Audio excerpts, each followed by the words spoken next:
ఇందా లైబ్రరీ చూశాను. లైబ్రరీ చూస్తే చిన్న లైబ్రరీ ఉంది, దానికి బీరువాలన్నీ ఉన్నాయి, కానీ లోపల పుస్తకాలు అంటే ఇంతమంది ఇన్ని వందల మంది విద్యార్థులకు సంబంధించిన పుస్తకాలు లేవని అనిపించింది. అలాగే కంప్యూటర్స్ చూస్తే ఎలా నేర్చుకున్నారంటే ఒక 10 కంప్యూటర్స్ ఉన్నాయి. వాటికంటే నేను నా వైపు నుంచి నేను మీకు ఒక ఫుల్ లైబ్రరీ మీకు డొనేట్ చేస్తాను.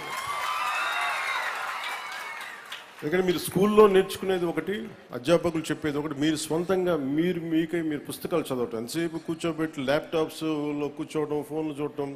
తల్లిదండ్రులు కూడా ఎలా ఉందంటే మా అబ్బాయి ఫోన్ పట్టుకొని ఇలా టచ్ టెక్నాలజీ మొత్తం తిప్పేస్తుంది, బాగా ఎడ్యుకేట్ అయిపోయాడు అనుకుంటున్నారు.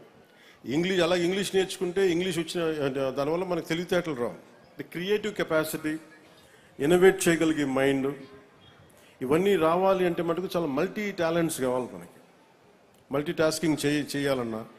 అందుకని దానికి మనం స్వయం శక్తితోటి చదువుకోవడం అనేది చాలా ఎసెన్షియల్. అపార్ట్ ఫ్రమ్ మన పిల్లలు మన టీచర్స్ నేర్పించేది కాకుండా. అందుకు మీరు ఇళ్లలో కూడా తల్లిదండ్రులకు కానీ ప్రతి ఒక్కళ్ళకి గ్రూప్ లైబ్రరీ ఇచ్చే 10 మంది ఒకటే ఏరియాలో ఉంటే మీరు ఒక లైబ్రరీ చిన్న లైబ్రరీస్ పెట్టుకోండి. అలాగే కూటమి నాయకులు కూడా, జనసేన నాయకులు కూడా ప్రత్యేకించి పిల్లలకి, మీరు రేపు పొద్దున పిల్లల ఓట్లు కావాలనుకున్న పిల్లలకి మీరు ఏం చేయకుండా ఓట్లు ఎలా అడుగుతారు మీరు అందరూ. అందుకని పిల్లలకి ఏదైనా కనీసం లైబ్రరీస్ లాంటివి మీరు పెట్టండి, లైక్ మొబైల్ లైబ్రరీస్ లాంటివి.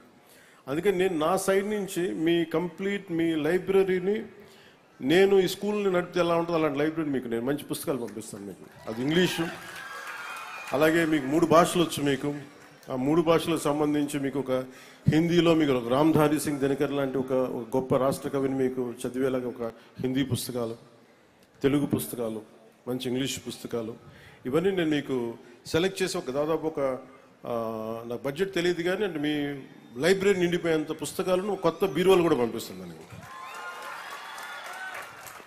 అలాగే కంప్యూటర్స్ ఇందాక శుక్లా గారు చెప్తా ఉంటున్నారు, madam Kritika Shuklaji, just 10 computers ఉన్నాయంటే నేను నా సైడ్ నుంచి మీకు ఒక 25 కంప్యూటర్స్ నేను మన స్కూల్కి పంపిస్తాను.